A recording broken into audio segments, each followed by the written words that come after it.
Boa noite, gente. Obrigado para todo mundo que acessou, quem está com a gente ao vivo no Instagram, quem está com a gente ao vivo no Webex. Prazerzaço falar com o meu amigo de longa data, de pelo menos 20 anos, José Alfredo Souza, atualmente conhecido como JA.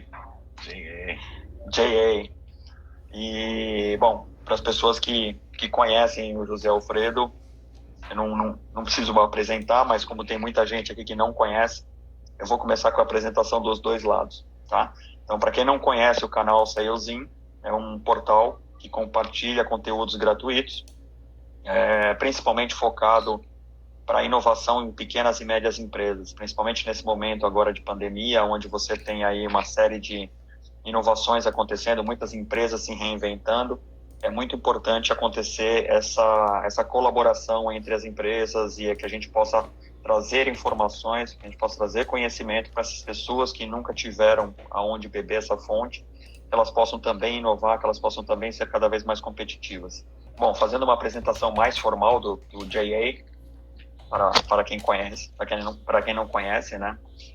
Bom, trabalha aí com vídeo colaboração, videoconferência, né? Porque não existia a palavra vídeo colaboração naquela época, né? Ainda era videoconferência, mas trabalha com isso pelo menos há 23 anos, é isso? É isso aí. Apesar dessa cara de menino, só a barba que ele pinta de branco, mas Já é. é um menino, é um menino. 23 anos, então, na indústria de videoconferência. A gente trabalhou junto nos primórdios da Cell Telecom. A Cell Telecom nem existia ainda, era só a Cell. Cell era uma empresa de leitor de código de barra, de scanner, era distribuidor da Symbol, da Zebra, e eu fui contratado para abrir a divisão de telecom, e o Zé foi o primeiro funcionário da empresa. Passamos vários perrengues juntos. Isso foi julho de 99, foi que você entrou. Foi julho de 99, exatamente. Julho de 99. Eu entrei um pouco antes, aí logo depois eu te contratei. E aí, depois dessa caminhada aí, acho que você ficou 5 anos na CEL, né? 5 anos. 5 anos e meio, né? Eu saí com 3 anos. E aí depois você passou por outra empresa, e aí agora você já está mais de 14 anos na Cisco, e atualmente você ocupa o posto de gerente de desenvolvimento de negócio de colaboração, que é justamente o tema que a gente vai falar aqui hoje. E aí, além disso tudo, você tem o seu canal, o Talk to GA, que é um canal para você falar sobre colaboração, que eu recomendo às pessoas que não conhecem, acessem no LinkedIn. Eu acho que é o único lugar que você está divulgando ele, né? Exato. Por hora, se você quiser depois, se você quiser colocar nos comentários ali do Instagram também, ou comentários do Webex, para as pessoas clicarem e conhecerem. É um canal muito bacana mesmo, porque eu vou te chamar de Zé, porque eu não consigo chamar de outro nome. O Zé coloca muita coisa interessante, muito experimento, muita experiência de colaboração visual, e isso é fantástico. Assim, vale muito a pena você seguir o conteúdo dele. Tá? Bom, falando sobre o nosso evento aqui, sobre a nossa conversa, né, esse é o quarto bate-papo que eu tenho aqui no canal Salesin. O primeiro, nós tivemos a presença da Goldberry e do Beto Santos falando sobre sites, domínios e hospedagem. Depois nós tivemos o Fábio Mori falando sobre comércio digital. E aí a última sessão foi com o Nelson Jordão falando sobre ameaças virtuais, ataques cibernéticos, que foi super legal. Caso o pessoal que esteja assistindo tenha interesse em conhecer esse conteúdo, é só acessar lá o nosso site, que tem uma gravação completa, como essa aqui também vai estar lá depois, junto com um artigo escrevendo mais em detalhes sobre tudo que a gente está conversando aqui. Tá? E o tema de hoje, obviamente, como a gente divulgou aí, é como transformar os seus negócios através da videocolaboração. E aí eu queria dividir essa conversa em 3 etapas: passado, presente e futuro, né? Então, como você já está nessa indústria, e eu também passei por essa indústria 20 anos atrás, eu queria que você comentasse com o pessoal como é que foi a evolução desse mercado de videoconferência, videocolaboração nesses últimos 20 anos, aí depois a gente muda para o presente, que é o que todo mundo está vivendo hoje. Tá bom. Obrigado. Antes de tudo, eu quero agradecer a oportunidade de passar um pouco dessa experiência de tantos anos nesse mercado, né? É engraçado porque eu trabalhei com muitas pessoas, trabalhamos juntos, e eu tive essa oportunidade de estar nesse mercado já por bastante tempo, e há mais de 10 anos, há 14 anos, já na Cisco, como uma empresa multinacional de tecnologia, que dentre várias linhas de solução. Uma delas é comunicação, é colaboração. Então, ela tem sim uma importância na vida das empresas em algum momento dessa jornada de digitalização, de transformação digital, enfim.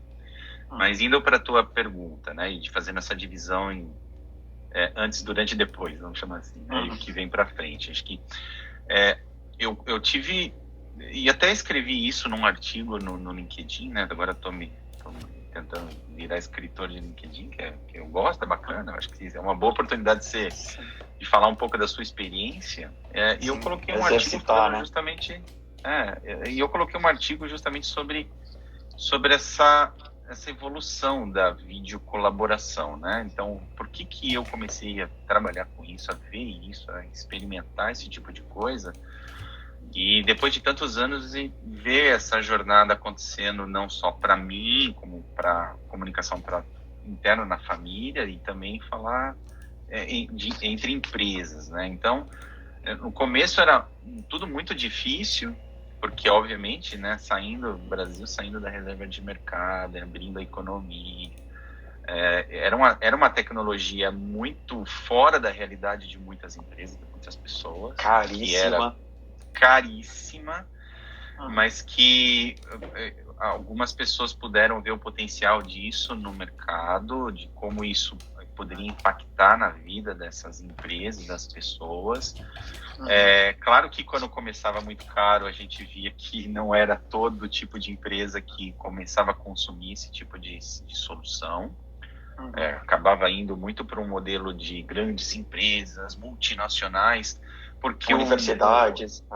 Universidades, acho que o mote da situação ali, né, do produto e a oportunidade de negócio que foi atingida naquele momento foi de você ter instituições, empresas de grande porte que tiveram a necessidade de se conversar de maneira mais direta e quebrando principalmente a barreira das distâncias, né? Então, a videocolaboração nasceu para isso, para você encurtar distâncias.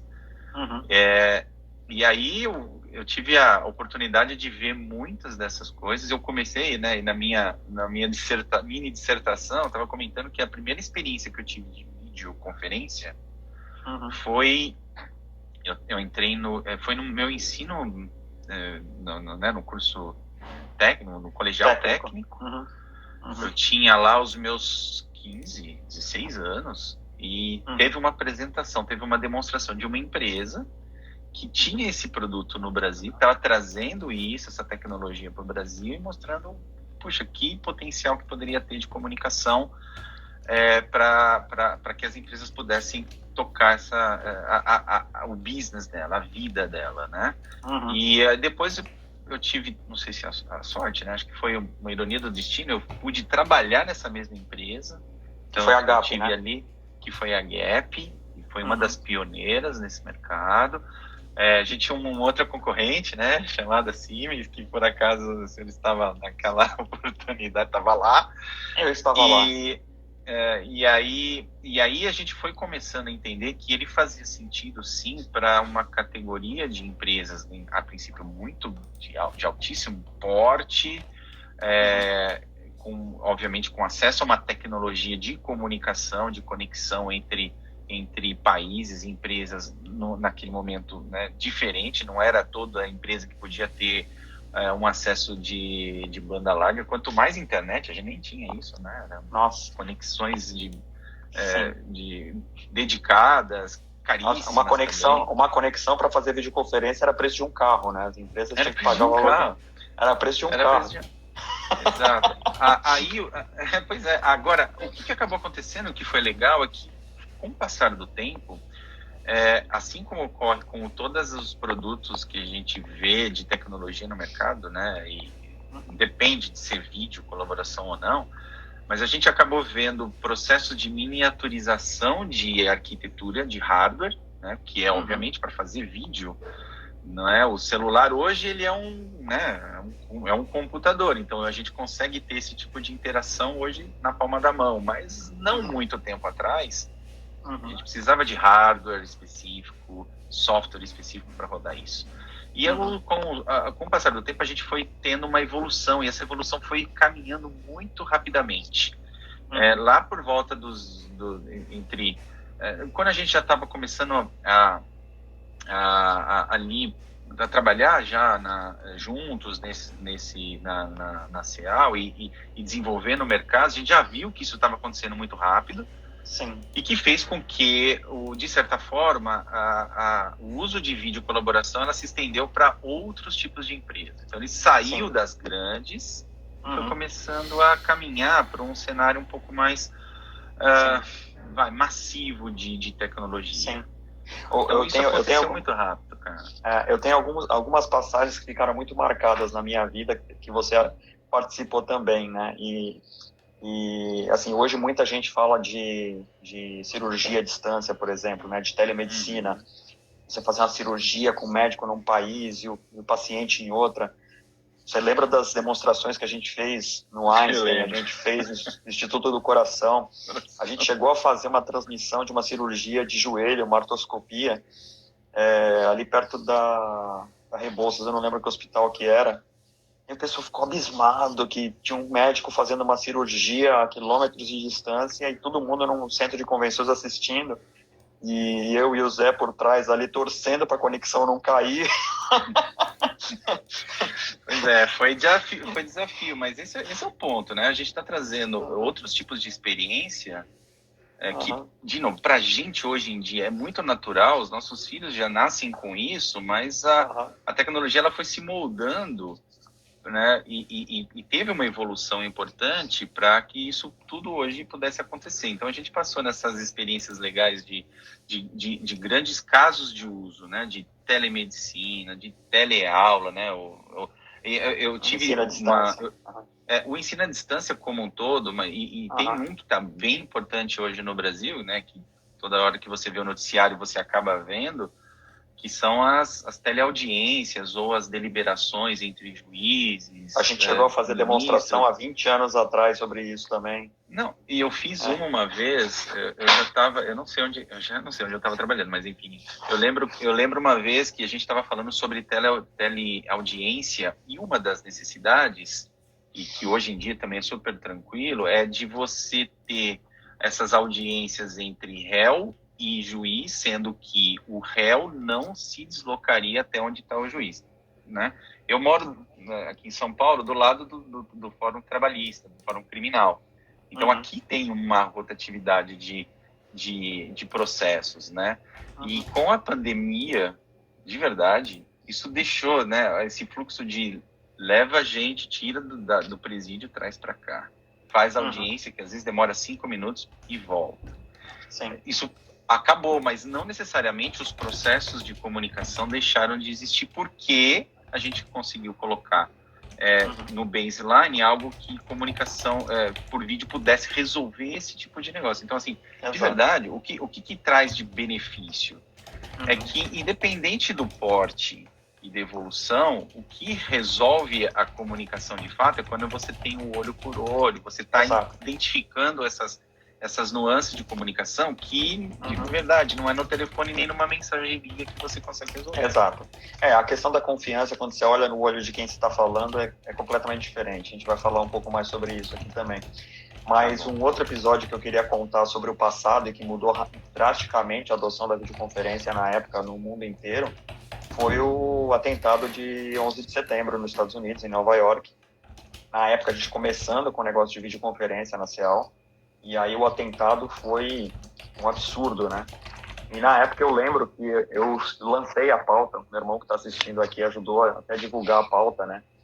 Você que agora está com medo de viajar, porque o seu avião pode ser sequestrado e cair, né? Então, se você está com medo de viajar, compra uma videoconferência que você vai começar a fazer reuniões à distância.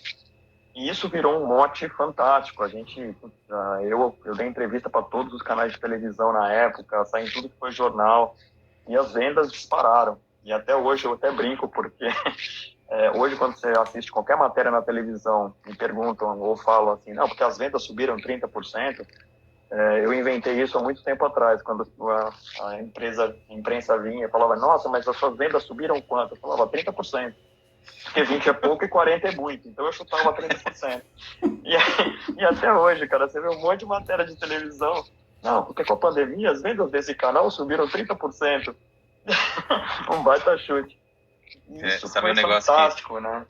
Sabe que um negócio que existia bastante na época, né, que a gente trabalhava junto, era que ainda tinha o que eu costumo chamar de romantização da videoconferência, né, no sentido de que você tinha, na verdade, o ambiente, né, a modelagem de uma comunicação por vídeo, mas ela tinha muito essa questão da hierarquia da empresa ou da organização. Então, você sempre imaginava, né, e isso acontecia bastante, a gente chegava numa empresa, aí a gente fala, bom, onde a gente vai fazer a implementação, onde a gente vai trabalhar com isso? Não, é naquela sala ali, era a sala do presidente da empresa. Exato. E o presidente da empresa, sem juízo de valor, mas muito da geração baby boomer e que tem certas dificuldades ou desafios em certas adoções tecnológicas, e videoconferência era uma delas.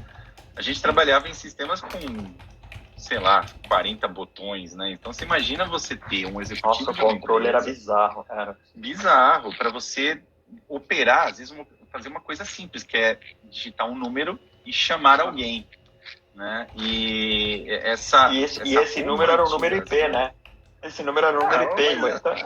Pois é, então, como ensinar IP para um executivo, né? Não tem como. E acho que talvez a evolução que a gente tem visto dessa parte do processo para cá é que a gente tirou esse estigma de que a comunicação ela tem um certo formalismo, né? Inclusive na área tecnológica. Então, se vai utilizar uma rede IP, como nós estamos acostumados, ele tem que ter um endereço e tem que saber esse endereço, tem que chamar... Não, simplesmente, e essa foi a grande sacada que fez com que o vídeo pudesse ser massificado do jeito que a gente conhece, foi simplesmente o fato de você tirar todo esse formalismo tecnológico e transformar isso num nome. Então, se eu quero falar com o Luiz Salles, eu escolho Luiz Salles em algum menu, uma agenda, um menu, e a tecnologia, ela é sim a responsável por conectar. Como vai ser, não importa. Então, e quando a gente trouxe esse tipo de abordagem para o segmento de vídeo, aí sim as coisas começaram a mudar.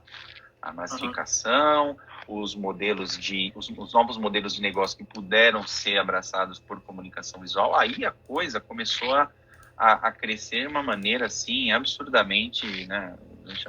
Cresceu exponencialmente para a gente, né? Seguindo o modelo da Singularity. Naquela época que a gente fazia demonstração em universidade, por exemplo, e a universidade sempre teve a melhor infraestrutura possível. Várias e várias vezes a gente chegava à universidade que o cara não tinha uma rede de banda larga para a gente poder conectar. Isso hoje é inconcebível, né? Hoje as pessoas têm banda larga na sua casa, né? Executivos, por exemplo, têm acesso a completa tecnologia. Então, realmente, o celular, né, e aí já trazendo para o momento presente, o celular acabou virando uma ferramenta extremamente poderosa, porque é um microcomputador, né? E aí até uma pergunta que o Nelson colocou aqui, o que esperar da de colaboração com a chegada do 5G? Eu vou deixar para você responder, mas também já fazendo uma parte. A gente vai ter uma palestra aqui, um bate-papo sobre 5G em breve, tá? Então fique ligado, mas pode responder essa, José. Acho que esse o 5G é o futuro da comunicação, ele vai permitir muito mais coisa, né? O que nós já temos disponível para comunicação de vídeo, né, que permite vídeo, a gente já está muito bem servido em tecnologias, né? Claro que nós temos sim a questão de ter uma rede de comunicação muito híbrida, então tem redes muito antigas, redes novas, e quando você precisa se comunicar, não necessariamente você sabe onde a mídia vai estar sendo transmitida, mas de qualquer forma a gente já é sim provido disso, tanto é que nós estamos aqui numa ferramenta super simples, né, tecnologicamente falando, a gente conversa, cada um está na sua casa, pode estar em qualquer lugar, e isso sim permite fazer boas coisas. O legal do 5G é que você vai ter muito mais oferta de banda, né, disponível, e que vai te permitir elevar a videoconferência, a comunicação de vídeo para outro patamar. né? Quando eu entrei na Cisco, né, vim passando por essa minha jornada de vídeo colaboração, quando eu entrei na Cisco abduzido, né, pela nave-mãe Cisco, né, eu fui adquirido por ela, trabalhava, isso, eu tive essa passagem pela Tandber, começando em 2006, aí lá em 2008, 2009 recebemos uma proposta da Cisco, legal, queremos comprar, né? E justamente pelo esse motivo, porque a gente já trabalhava nesse modelo de massificação, que as grandes empresas já estavam olhando muito bem. Então, quando a gente fez esse movimento, aí tudo acabou acontecendo, a aquisição acabou refletindo, enfim, para os times, muito bem para o mercado, mas eu me lembro naquela oportunidade que o nosso CEO na época, o John Chambers, icônico, né, CEO, que nunca tivemos um CEO de tanto tempo assim, né, na posição de uma empresa de tecnologia até aquele momento, né, que ele ficou 20 anos, assim, impressionante. Isso no Vale do Silício não existe, porque a pressão, a rotatividade, os negócios, tudo é muito dinâmico, então isso é algo assim, absurdo, né, que tem que ser considerado. Mas uma frase que ele mostrou era que a evolução da comunicação entre as pessoas tinha muito a ver com a forma que as pessoas elas trabalhariam, elas se divertiriam, elas tomariam decisões de negócio num formato onde a comunicação pudesse ser talvez holística, que ela pudesse estar em qualquer lugar. Então, que é o que a gente vê hoje. Que é o que a gente viu hoje. E na época, para provar isso, ele estava mostrando já os primeiros modelos de videoconferência e videocomunicação, saindo sim desse modelo formal de sala de reunião e indo para um dispositivo mais próximo da mão do usuário. Aí começamos a ver isso no celular, começamos a ver isso em determinados sistemas mais dedicados, mas que pudesse dar um nível de comunicação bacana. E também nessa mesma época ele começou a mostrar holografia. Foi a primeira empresa que mostrou holografia naquele padrão Star Trek, né? De você de repente aperta um botão e aparece uma pessoa aqui na tua frente, né? Em corpo todo, né? Conversando com você e fazendo as interações, e terminou, essa imagem some. Então eu ainda acho que a gente vai chegar nisso. Acho que a gente vai chegar nisso muito em breve. Não, a gente vai falar sobre o futuro. A gente vai falar sobre o futuro no final. Mas é verdade. 5G talvez seja, assim, fazendo um exercício de futurologia barata, mas é para onde a gente vai ver a tecnologia rodar. E para isso eu preciso ter muita disponibilidade de comunicação, de conexão. O 5G é um caminho. E aí você fica livre, né, para fazer esse tipo de comunicação, né? Parece daqui um pouquinho você vai ter o teu Apple Watch, apertar um botãozinho e vai aparecer a pessoa, né? Igual a gente em mini holografia na sua frente. Em mini holografia, por aí. Vai ser fantástico. Vai ser fantástico.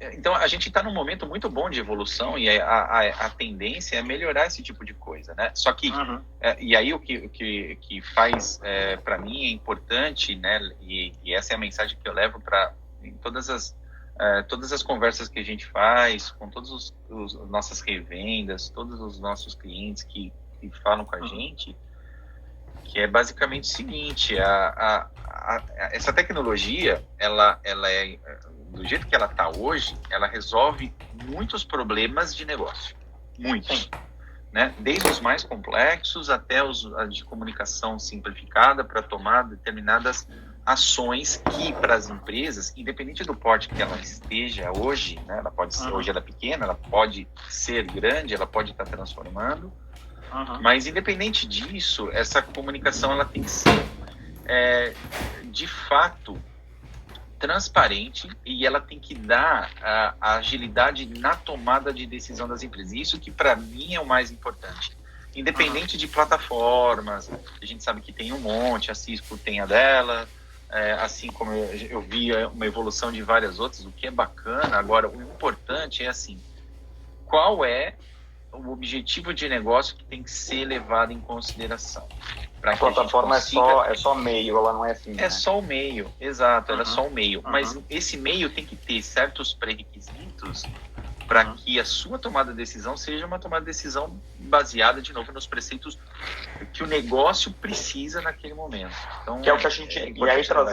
E aí, trazendo para o momento atual, onde a gente está vendo aí várias empresas tendo que se adaptar ao trabalho à distância, com reuniões extremamente morosa, com um monte de gente conectada, cheio de problema de áudio, conexão caindo, um monte de coisa acontecendo, e aí os processos de tomada de decisão são prejudicados pela infraestrutura que eles escolheram adotar nesse trabalho remoto, né? Então a gente está falando aí de plataformas das mais diversas, né? Tem o Zoom, que é o mais conhecido aí por um monte de gente, você tem o Teams, você tem o Teams da Microsoft, né? Você tem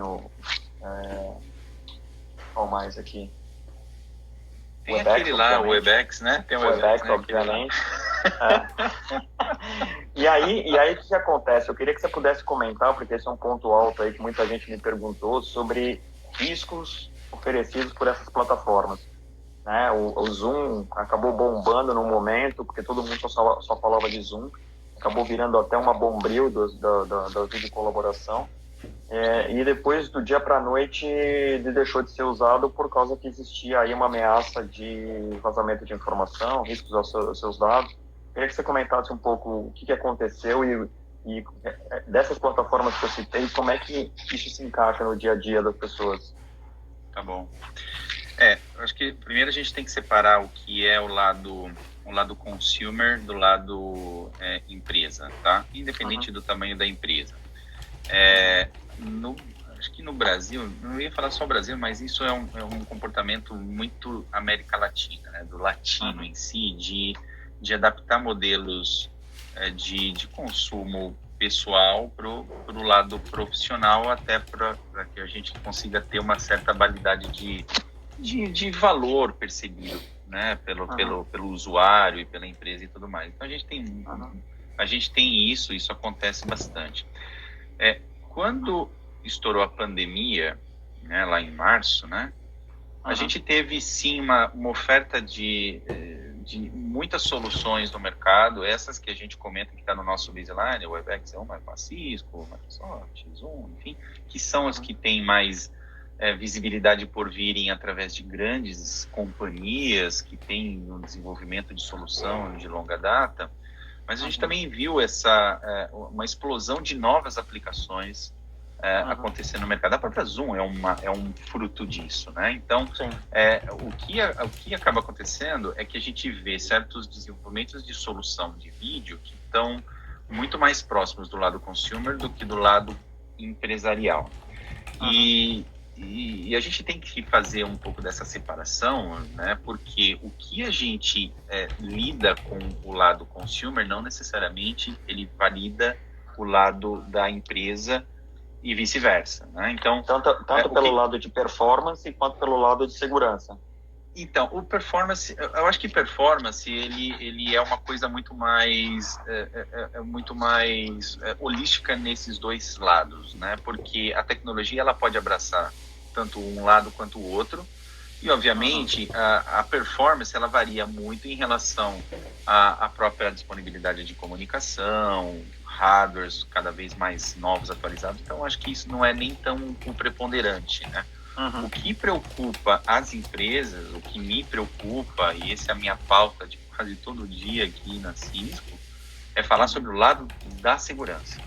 Porque, assim como qualquer outra aplicação, a videocolaboração ela também pode ser trabalhado de maneira indevida por diversos grupos, organizações. É uma forma também, e na prática a gente viu muito esse negócio dos home bombings, ataques nas aplicações, e eu tive nesses últimos meses, só para você ter uma ideia, né? Bom, até para comentar, assim, as empresas todas elas tiveram que sair correndo dos seus escritórios, né? No meu caso também não foi diferente, né? Embora eu já trabalhe em home office há bastante tempo e a minha empresa permite fazer dessa forma, a gente tem uma base importante lá no Brooklyn.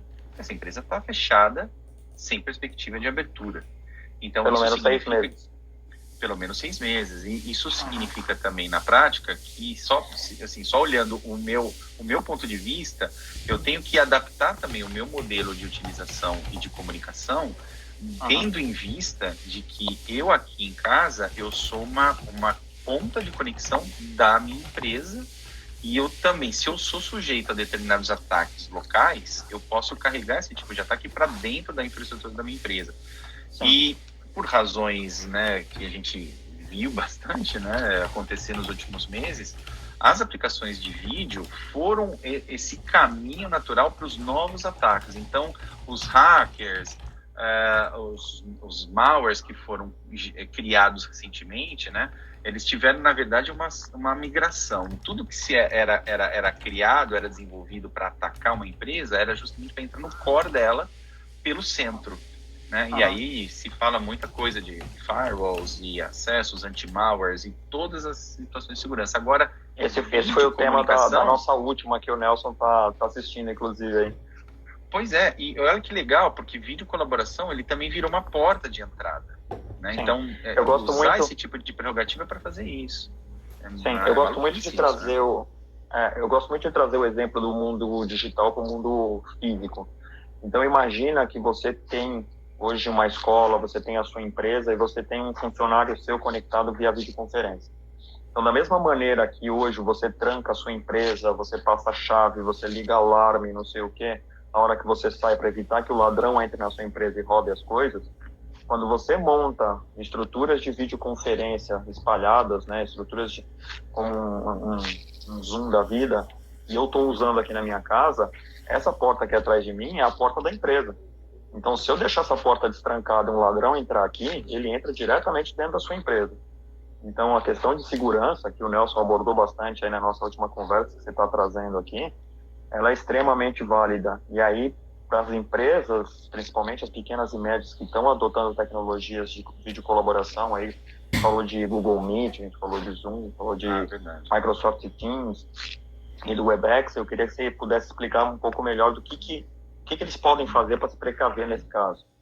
Exato, esse é o ponto, né? Então, para evitar esse movimento da consumerização, né, de você pegar artigos e situações que a gente usa para o nosso dia a dia aqui, né, para dentro da empresa, a gente cria, sim, um risco grande, não só pela questão da própria entrada de novas ameaças, né, mas também pela própria ferramenta em si não ter certa curadoria na própria comunicação que a gente está tendo.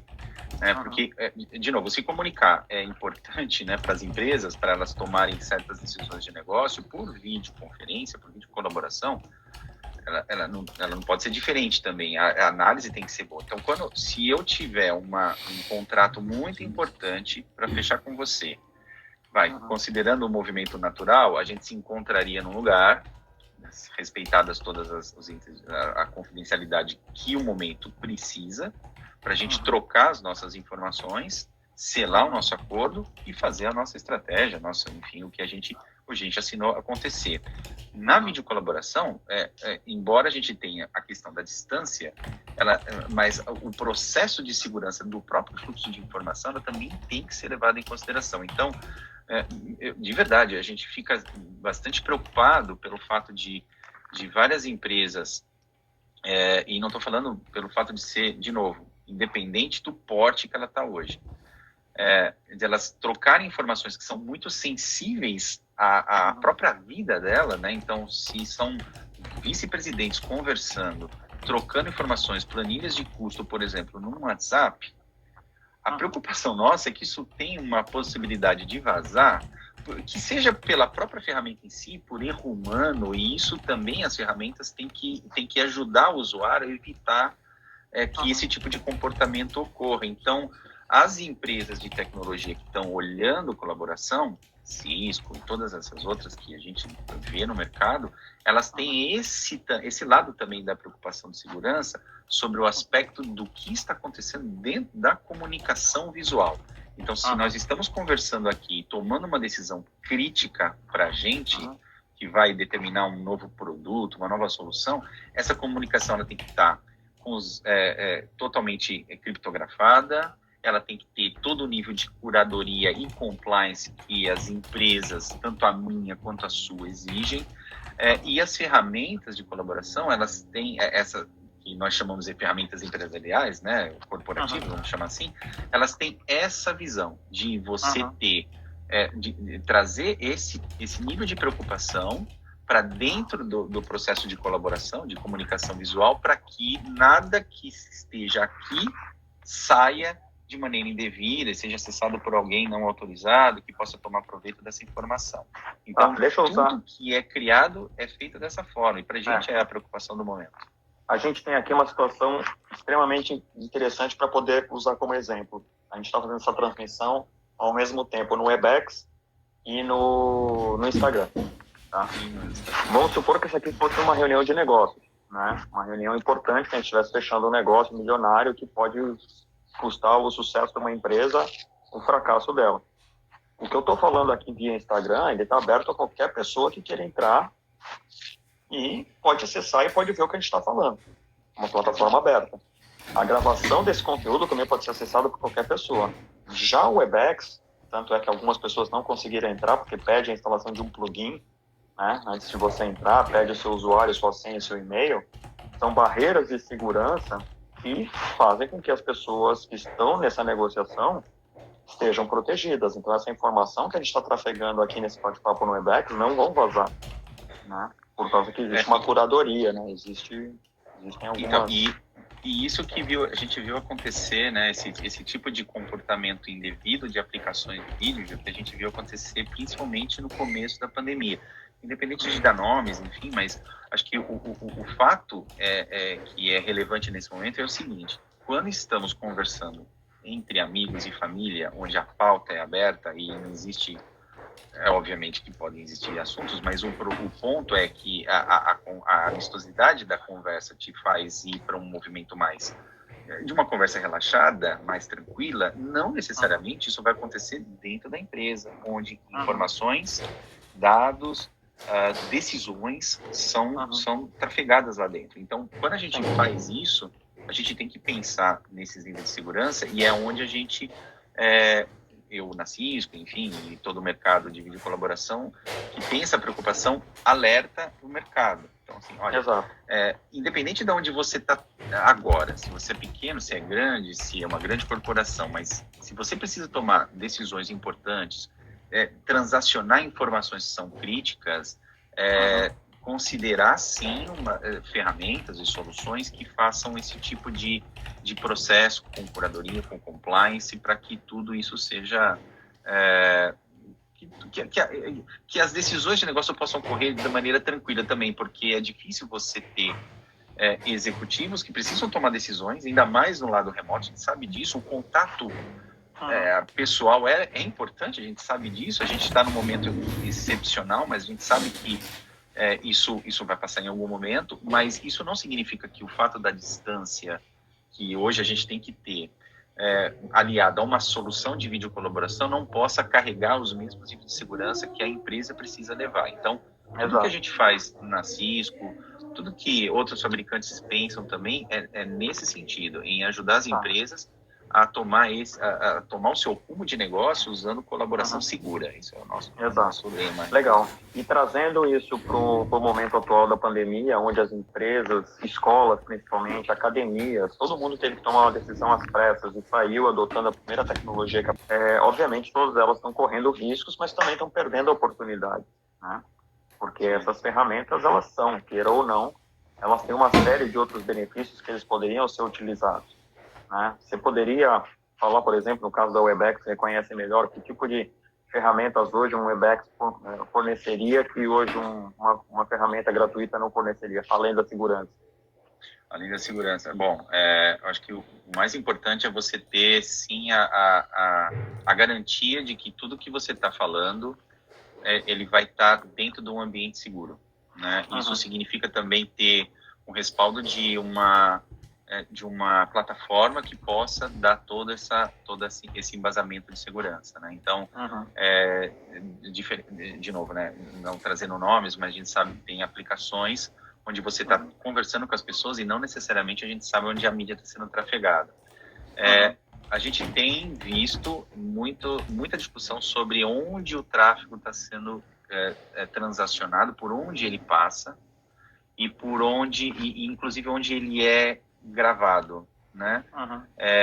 No caso da Cisco, a gente tem muita preocupação de dar essa visibilidade de tudo que está sendo gravado, que está sendo gerado, que está sendo transacionado, é cuidado fim a fim e que, com total acesso, obviamente, para quem tem essa prerrogativa dentro da empresa, a esse conteúdo para que ele possa consumi-lo de maneira adequada. Esse é um ponto.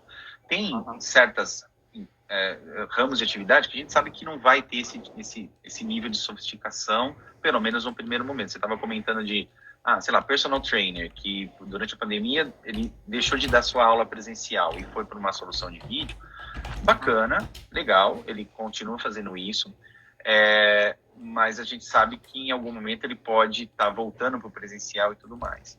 O importante é que, e isso é que a gente acabou, né, até conversando em alguns nossos briefings, faz total sentido, é que a videocolaboração ele abriu uma nova linha de negócios para muitas empresas. Então, para esse mesmo personal trainer, imagina ele continuar a aula dele com esses alunos que de repente não querem estar, não tem mais disponibilidade de tempo, ou até ainda em função da distância, eles não vão conseguir acompanhar de maneira presencial, mas podem continuar de maneira remota, mas mesmo assim ter uma plataforma que consiga dar todo esse nível de curadoria e segurança. Poxa, então por que não utilizar o WebEx, por exemplo? E dá para fazer.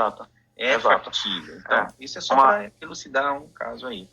Esse caso que você está comentando, a gente chegou a trocar uma ideia, tem a ver com uma empresa que faz assessoria esportiva aqui para onde eu moro. E eles começaram a fazer as aulas online, obviamente usando uma plataforma gratuita, eles usam o Zoom. E o que é interessante é que eles identificaram outros perfis de clientes que não existiam anteriormente. Então, antes, os clientes que faziam as aulas presenciais eram aqueles que eram viciados na academia. Então, era aquele que tinha a disciplina de estar todo dia no mesmo horário, fisicamente na academia, porque tinha um professor esperando por eles.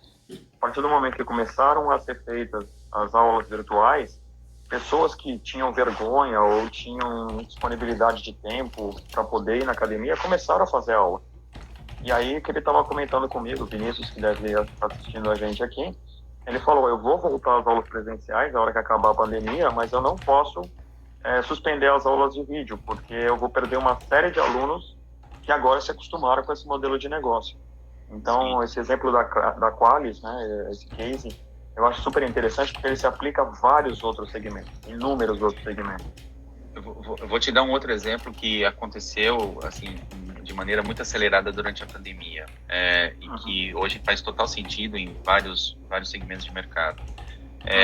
Por razões óbvias, todo mundo nas suas casas, muitas empresas começaram a ter a necessidade de ter, obviamente, exposição dos seus produtos e soluções de maneira virtual, e a forma mais fácil de fazer isso é através ou de mídias sociais ou de webinars, assim como a gente está tendo no WebEx aqui também rodando em paralelo. E quando a gente faz via mídia social, obviamente você mira um certo público, né? E aí a mensagem ela obviamente ela tem um filtro diferente, né? A gente sabe disso. Mas existem também muitas ações onde você precisa ter webinars que são fechados. Então, te dar um exemplo aqui que a gente viu. Existem várias empresas que trabalham no nosso sistema de tecnologia, que são empresas, por exemplo, de RSVP, de reservas de eventos. Então, se você precisa fazer um evento com um determinado nível de pessoas que você precisa mandar uma mensagem específica, então, por exemplo, eu preciso falar com CIOs de empresas do setor agrário, por exemplo, empresas de tecnologia que estão nesse setor. Existem empresas que conversam com esses CIOs com esse público e trazem essas pessoas para um ambiente de reunião para ouvir uma mensagem de alguém e tudo mais. E essas empresas trabalham para fidelizar e trazer realmente essa pessoa, esse meu público-alvo que eu estou contratando. Isso funciona muito bem no modelo natural, né? Então, eu reservo uma sala num hotel bonito, faço todo um evento, faço todo esse processo. E agora, com todo mundo em casa, como se resolve esse tipo de coisa? Através de vídeo colaboração. Então, o que essas mesmas empresas começaram a fazer? eu começo a trazer esse mesmo público, só que, obviamente, eu trago ele para um ambiente virtual controlado e seguro. E aí, sim, a gente viu muitas ações com o Webex, por exemplo, eu participei de algumas e vi muitas empresas começarem a adotar esse tipo de negócio para continuar fazendo esses mesmos eventos, mas com a mensagem certa, com as pessoas falando a mensagem que precisa falar e também trocando informações, porque, de novo, a videocolaboração ela é importante porque ela permite a mesma troca de ideias e informações do que a gente está no ambiente real. Hoje está uma pequena empresa e precisa mandar uma mensagem específica para um mercado que você precisa atacar, se relacionar, enfim. Videocolaboração também pode ser uma forma hoje bem efetiva, bem bacana, e que hoje em dia não é mais um rocket science. E também não é um custo absurdo, como a gente falou logo no começo. No passado. Né? No passado, para você ter esse tipo de abordagem, conseguir conversar com todo mundo e estar aqui dentro da sua casa e ter acesso aos públicos que você precisa. Então, isso tá muito na moda e só tem a crescer, independente se, obviamente, a gente vai ter o nosso retorno, mas o novo normal. O nosso, eu já falei bastante novo normal nos últimos meses. Eu tenho um case interessante sobre esse novo normal também. No início da pandemia começou a ter muita live de artista, né? Só que essas lives elas começaram simples, daqui a pouco elas começaram a ganhar super produções, elas continuam existindo até hoje. Aí teve um projeto que eu me envolvi, né, no desenvolvimento dele, que ele continua de pé até hoje, que era você fazer pocket lives, então você trazer artistas selecionados. Então, por exemplo, vai ter o Dia dos Pais, teve o Dia dos Pais, trazer o Nando Reis com os filhos dele, trazer o Caetano com os filhos dele tocando numa live fechada, e aí você tem um ambiente seguro e você tem convidados podendo interagir com o artista, conversando com eles através de vídeo, através de mensagem, fazendo enquetes, e aí você tem venda de produtos associados. Quer dizer, para isso você precisa de uma plataforma. E isso é uma realidade que não deve mudar, mesmo depois da pandemia, porque esses artistas perceberam que ele precisa ter uma infraestrutura muito menor, uma equipe muito menor, e ele consegue abordar muito mais gente, porque antes ele ia fazer um show em Campinas, ele tinha um público de Campinas e região. Hoje, quando ele faz um evento desse, ele pega gente do mundo inteiro. O cara no Japão pode participar da live dele e paga por isso, com um custo infinitamente menor. Então o artista está percebendo de que a abordagem mudou completamente, e mesmo depois da pandemia, duvido que eles vão voltar ao modelo tradicional e abandonar o atual. Pois é. Então, acho que por isso que é um bom momento das empresas se reorganizarem como estrutura mesmo, né, de comunicação, e aproveitar esses novos movimentos de videocolaboração para começar a conversar com seus clientes de uma maneira muito mais efetiva. E aí entra o nosso, né, voltando alguns minutos atrás, trazendo confidencialidade e segurança. Se eu quero conversar com um cliente, se eu quero conversar com alguém que seja importante para o meu negócio, que seja de uma maneira segura, que seja de uma maneira onde eu consiga ter, obviamente, a percepção clara de que todo esse processo ele está numa capa de segurança importante, que as plataformas que eu estou escolhendo sejam plataformas que te permitam fazer isso, para que depois a gente não tenha prejuízo no futuro. Então, isso também tem a ver com a qualidade, assim, né? Isso também tem a ver com a qualidade da comunicação. Quer dizer, a gente está fazendo essa live simultaneamente no Instagram, onde a qualidade já caiu algumas vezes, várias vezes eu perdi a conexão contigo, e a gente está fazendo o Webex que está rolando perfeitamente. Então, assim, se você realmente está falando de um negócio, independente de ser uma multinacional, ser uma pequena empresa, a confiabilidade, a segurança é uma coisa, mas a confiabilidade também é outra super importante, porque quando você precisa de confiabilidade entre pessoas, o olho no olho, ele é fundamental. E se você começa a perder esse contato visual, porque toda hora está quebrando a conexão, toda hora está perdendo a conexão, isso causa uma má impressão para quem está contratando o teu serviço também, né?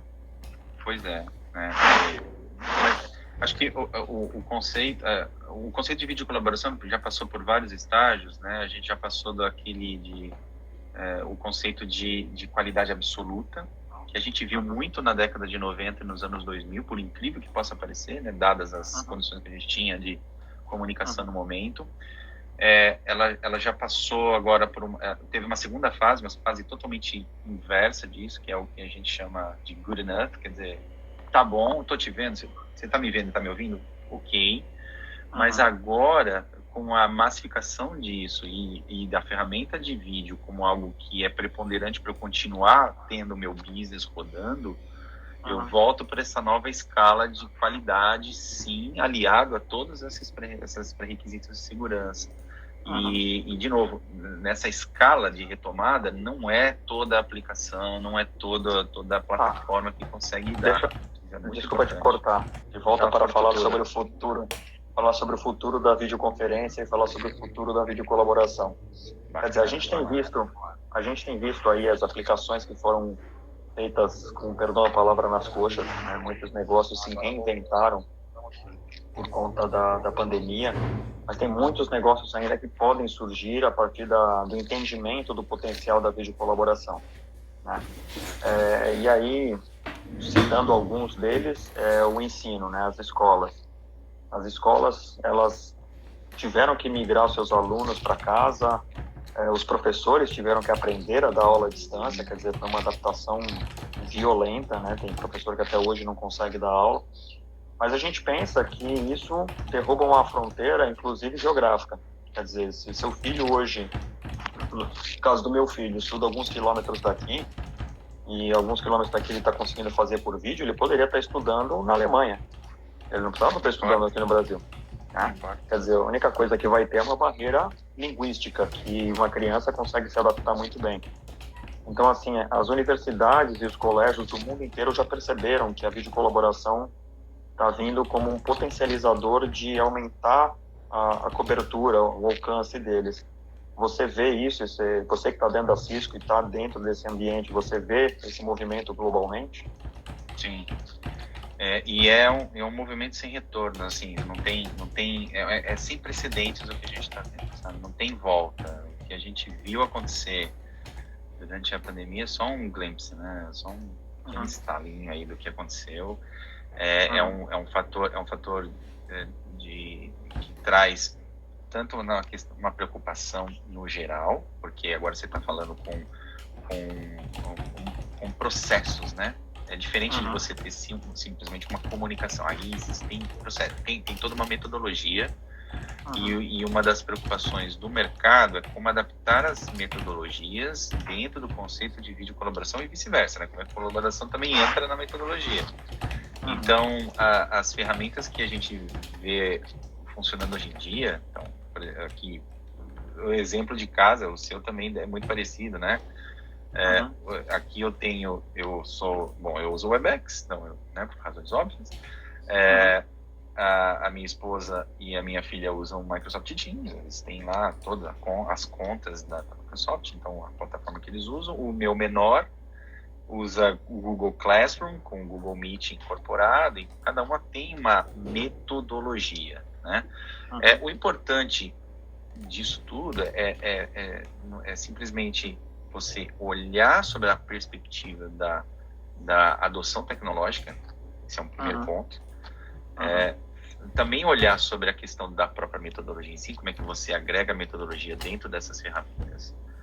E, obviamente, como é que você consegue chegar nas pessoas e nos alunos e nos professores, enfim, quem precisa chegar da maneira adequada dentro desses dois movimentos. Então, para a gente é super importante ter ferramentas que fazem isso. Obviamente o Webex é uma delas, a gente tem essa preocupação, assim como das outras que a gente mencionou, mas levando sempre em consideração, e aí no caso do educacional, assim como outras verticais que são muito sensíveis a esse tipo de coisa, né, que são de segurança, também carregar uma prerrogativa de segurança dentro desse negócio. Eu insisto um pouco nisso, sabe, porque hoje, videocolaboração sem segurança é simplesmente impossível. A gente viu recentemente o exemplo de uma conferência que o presidente estava tendo com todo o ministério, e apareceu um cara pelado no meio da conferência. Aquilo ali foi uma invasão. No caso, as pessoas ficaram achando que era um cara que era participante da conferência que apareceu pelado, e na realidade aquilo era uma invasão de segurança. E teve várias coisas, né? Aqui a gente pode ficar a noite inteira só enumerando todas as bizarrices que aconteceram nos últimos meses com vídeo colaboração, né? E isso é um ponto, assim, independente da pessoa aparecer de um jeito ou não, acho que o mais importante é você ter a ferramenta para evitar com que acessos indevidos entrem naquelas conversas, né? Então, esses casos que a gente viu de, sei lá, você tem um ambiente de sala de aula e de repente entra uma pessoa armada, como a gente viu várias vezes acontecer, né? E falando palavras de ordem e ameaçando, enfim, isso aconteceu várias vezes em mesmo? Não sabia. plataformas. Assim, isso é inconcebível, que é uma das formas do zombie, né? Que aconteceu. A pessoa entra, e essa questão, você ter uma capa de metodologia, ok, mas se você permite que esse tipo de informação, de dados da reunião em si, virtual, que isso vaze, né? Independente do método de vazamento, mas deixar que isso seja factível para algumas pessoas de invasão, faz com que você tenha esse tipo de comportamento e, obviamente, as escolas começam as instituições em geral, e a gente viu, eu tive a oportunidade de conversar com algumas aqui em São Paulo, por exemplo, que começaram a tomar esse tipo de discussão, falando, peraí, optei por uma ferramenta A, só que eu tive esses comportamentos, né, em maior ou menor grau, mas que obviamente atrapalha toda a metodologia, todo o processo. E eu não posso ter isso. Eu preciso ter algo que me faça trazer um rumo e que também dê tranquilidade e segurança, não só para o aluno, para o professor, no nosso caso aqui, mas também para o pai do aluno, que também tem que, ele também tem que ser um cara que banca a tecnologia sob a ótica de dar credibilidade para isso. Não, é um pouco questão de credibilidade, e isso que a gente precisa fazer. Não dá para você simplesmente adotar certas tecnologias sem fazer com que isso entre na credibilidade de quem vai usar. E aí entra muito essa análise nossa. E aí um outro ponto aí, ainda falando sobre educação, é que o abismo de conhecimento vai aumentar ainda mais. Quer dizer, as pessoas que têm acesso a uma ferramenta de confiança de vídeo colaboração e que pode estudar em qualquer lugar do mundo, versus aquelas pessoas de escola pública, municipal, estadual, que não conseguiram estudar o ano inteiro, pelo menos o primeiro semestre inteiro perdidos, porque não tem acesso a plataformas de segurança, plataformas de vídeo colaboração, não tem acesso à internet, não tem nada, você faz com que esse degrau ele cresça de uma maneira assim nunca vista antes, né? De fato. Esse é o lado perverso da tecnologia, vamos chamar assim. Social. Que mexe no lado social. O importante é a gente fazer a nossa parte aqui como lado da tecnologia em si, fazer com que isso possa chegar a maioria das pessoas dentro de todo esse processo, né? Então, de novo, é levar a tecnologia de uma forma que sim, todo mundo possa continuar a rodar o seu business, ou ter a sua aula remota, ou fazer a sua segunda opinião médica, como também a gente viu bastante acontecer, mas também fazer isso dentro de certos critérios e que a gente consiga abraçar aos poucos tudo isso. De novo, a gente tá num país muito complicado, a gente tem várias razões para fazer as nossas análises, não é o caso, mas a gente ainda tem um buraco muito grande, né, no lado social para fazer esse tipo de trabalho. Não é todo mundo que tem um celular. Não é todo mundo que tem um celular hoje. Que tem a capacidade de rodar vídeo, principalmente. Exato, né? Quanto mais um tablet ou mesmo um PC. Então a gente ainda tem essas deficiências que, de verdade, a tecnologia já permite, mas aí tem uma outra discussão que a gente não vai resolver aqui, de dar justamente o material mínimo necessário para que o aluno, ou de escola pública, ou de lugares muito remotos, que precisam ter acesso a determinados conteúdos, que eles possam ter. Um PC, um tablet, um celular, mas é uma discussão muito complicada. A tecnologia já está pronta, isso que é importante. Exato, exatamente. E aí, dentro desse conceito, né, e aí a gente está falando também de pequenas e médias empresas, muita gente não percebeu, mas que é importante a gente trazer essa mensagem, é que o seu serviço, o seu produto, obviamente, depende de logística, né? Quando você vende um produto, você fabrica alguma coisa, depende de uma cadeia logística para que você possa atender o mundo inteiro. Mas a partir do momento que você provê um serviço, principalmente de educação, se você é um multiplicador, se você faz aula de culinária, se você faz aula de sapateado, se você faz aula de qualquer coisa, se você quer vender o seu infoproduto, o seu universo deixa de ser só aquele bairro onde as pessoas poderiam te receber na casa delas, ou você e receber elas no seu estúdio, e passa a ser o mundo, né? E isso não vai voltar atrás. Quer dizer, essas oportunidades de negócio de pequenas empresas virarem empresas globais, ela não volta atrás, né?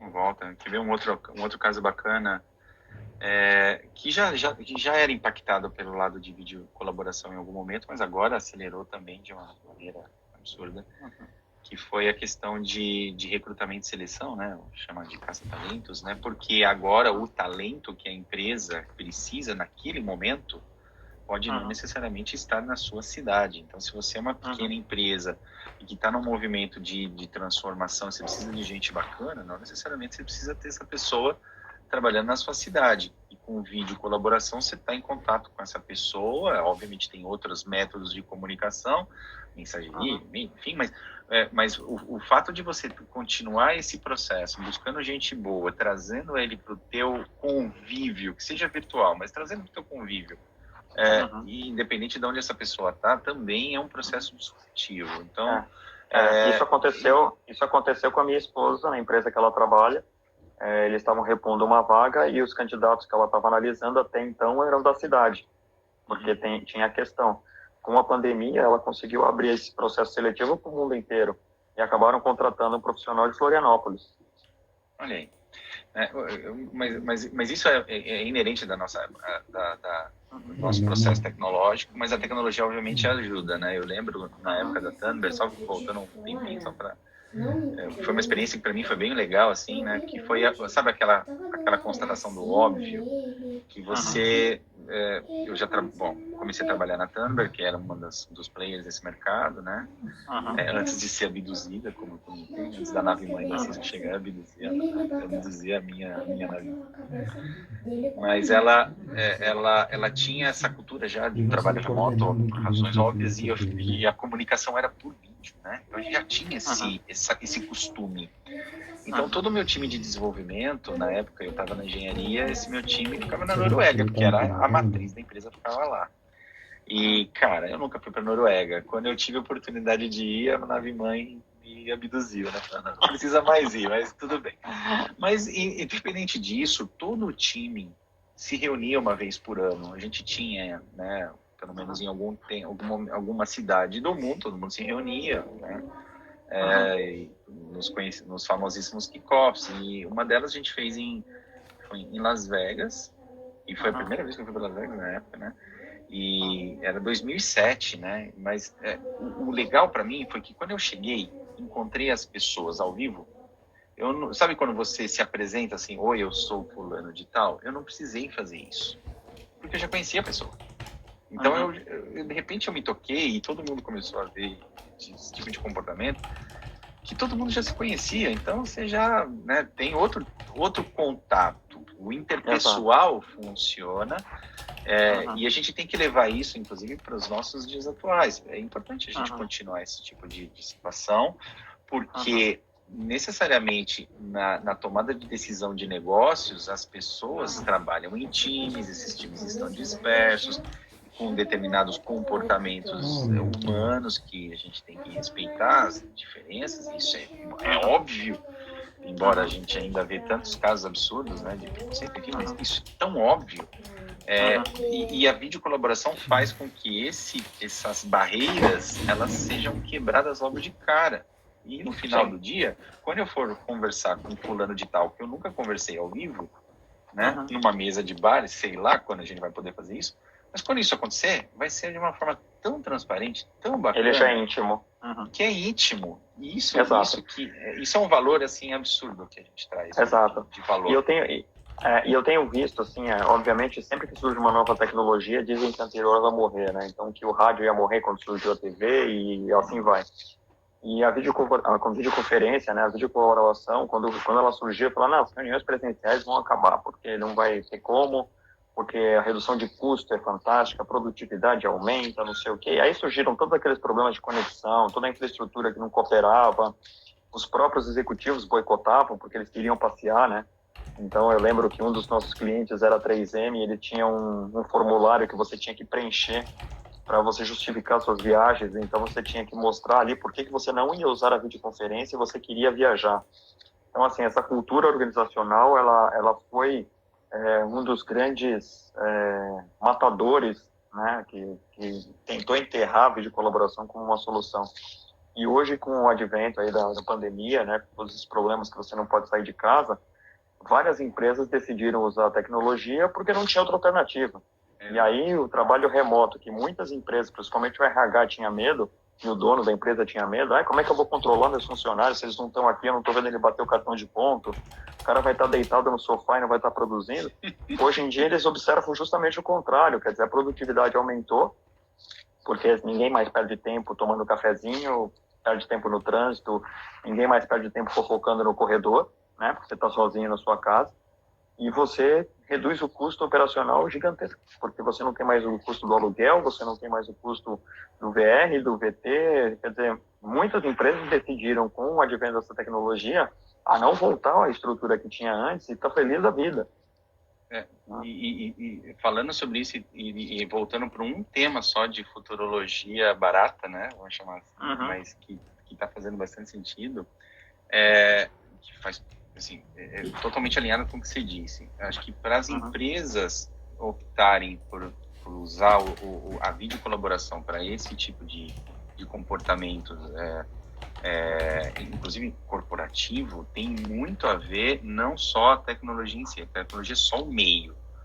Tem que ter a questão da cultura da empresa. A empresa tem que estar alinhada de cima e embaixo, né? Nas grandes empresas tem que começar lá em cima no CEO, no board da empresa, e isso desce. Nas pequenas e médias empresas, tem essa possibilidade de você trabalhar em uma escala, obviamente, mais flexível, né? Porque você consegue ter isso na prática. Mas se a gente não tem essa forma de você ver a tecnologia para responder esse tipo de necessidade, fica difícil. Então, por que eu estou dizendo isso, cara? Aconteceu muito durante essa pandemia. Como você mesmo disse, muitas empresas não tinham outra opção para manter o seu negócio que não fosse ir para o lado virtual e usar quaisquer que sejam as ferramentas. Uma coisa que aconteceu para a gente muito complicado, e a gente passou mais tempo explicando isso do que propriamente da tecnologia em si, né, que permite, né, o meio, foi de como realinhar a cultura dessas empresas que, por essa necessidade específica, tiveram que levar todo mundo para o trabalho remoto, sem critério, sem explicar como funciona. E por isso que outro tema de romantização, por exemplo, é o tema do home office. Porque eu trabalho de home office, que legal que você trabalha de home office, parabéns. Nossa, você tem tempo de fazer tudo, você trabalha, você é produtivo. Não tenho 15 minutos para almoçar. Não é assim. Mas, de novo, não é um conceito certo ou errado, mas o fato das empresas que nunca tiveram oportunidade de fazer esse movimento e por uma pandemia fez, de novo, a expressão, faz a expressão, fez nas coxas. E não porque não estava preocupado com isso. Estava preocupado, só que não tinha a cultura mínima necessária para fazer isso. Porque a empresa não estava olhando para o futuro? Não, é porque ela nunca teve a oportunidade de experimentar. Então, videocolaboração associada à cultura da empresa, para a gente faz o total sentido. E como eu te disse, eu passei muito mais tempo explicando para as empresas, para os meus canais de venda, como é que se reorganiza a organização como um todo, como é que ela deve se posicionar para manter o business funcionando usando colaboração por vídeo, né? Como é que ela deve se postar, né, dentro desse cenário, do que propriamente a tecnologia. A tecnologia é só um meio. Então, é só isso o pano de fundo. esse é o pano de fundo. E quem estiver acompanhando a gente aqui em algum momento, tal, eu acho que é essa discussão que você tem que ter com o seu cliente. Se você está conversando sobre isso, não é a ferramenta que vai resolver tudo, mas o approach de você entender como a ferramenta faz sentido dentro desse novo processo, como as pessoas elas se organizam e se acostumam com o uso da videocolaboração em favor dos negócios, aí sim você tem uma boa oportunidade de seguir adiante, de conquistar seu cliente. Acho que é bem por aí. Exato. E aí, trazendo também isso para o futuro, é a questão do novo modelo de trabalho, né? A gente tem visto cada vez mais aquele modelo tradicional do CLT, daquele funcionário full-time dedicado a uma única empresa, acabar, né? A gente tem visto isso cada vez mais rápido se deteriorando. E os trabalhos colaborativos, né? Afinal de contas, nós somos seres colaborativos e interativos, eles tendem a ser feitos em base de horas, em base de projeto. Então, se eu sou especializado em gestão de pequenas e médias empresas, ou eu falo de inovação em pequenas e médias empresas, eu posso falar sobre esse assunto em 10 clientes ao mesmo tempo. Eu não vou ser mais funcionário de uma empresa para prestar esse serviço. Eu vou ser o meu próprio empregador prestando serviço para 10 pessoas diferentes. E aí vem a questão de você ter as ferramentas adequadas e até você saber se portar nessas ferramentas adequadas de como você se comportar perante um cliente, né? Porque não é só porque você tem uma plataforma, um Webex da vida, você tem o melhor computador ou o melhor celular para fazer essa reunião, se você não sabe se comportar, se você não usa a etiqueta, a linguagem adequada, você não tem chance de prosperar. Então, eu acho que as pessoas têm que começar a se conscientizar que esse novo modelo de negócio, junto com as tecnologias que estão surgindo, eles vêm mudar o comportamento de tudo, né? Exato, é um caminho sem volta. E as empresas e as pessoas delas, né, que estão nas empresas, elas precisam se acostumar a esse novo movimento. Saber utilizar a ferramenta é importante, adequar isso no modelo da operação, sim, é super importante. Alinhar e estar muito bem organizado com a própria cultura organizacional da empresa, se você tiver já uma preocupação nesse sentido, para que isso seja realmente utilizado, para evitar no final que você veja lá uma reunião com 50 pessoas e 50 janelinhas fechadas, né? Se é vídeo colaboração, é porque ela tem um sentido, né? E tem que ter vídeo e tem que ter colaboração. Exato. Se você, senão vira uma audio call, né? Bom, a gente já viu tantos memes aí por aí afora, né? De audioconferência que nunca se ouve a pessoa e repete e dá reverberação e tal. Mas essa é a questão. Se você precisa tomar alguma decisão de negócio, tem que ser de maneira visual.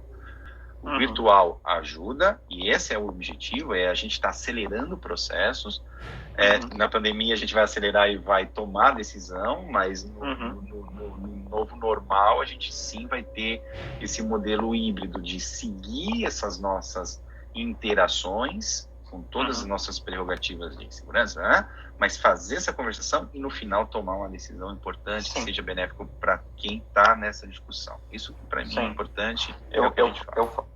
Eu falo muito sobre relação interpessoal na Your Networks, né? Aquele outro negócio que eu costumo dar treinamento. E uma das coisas que eu falo bastante é sobre você estabelecer relações de confiança. E você não consegue relacionar relações de confiança com pessoas que você não olha no olho e não vê o gestual, não vê a reação. Então, quando eu chego para você e falo assim, então, Zé, você quer comprar o meu produto? Custa 100 mil. Você tá falando isso por áudio? O cara tampa o microfone e... Se você está fazendo isso por vídeo, você já consegue ver a reação do teu cliente, né? Você vê se o cara torceu o nariz, se ele gostou, se ele não gostou, né? E essa relação de confiança, porque a hora que você está transmitindo isso ao vivo, né? E você consegue ter esse relacionamento. E eu acho que isso tem tudo a ver com o novo normal, né? Esse novo futuro que a gente está vendo de colaborações que não volta mais.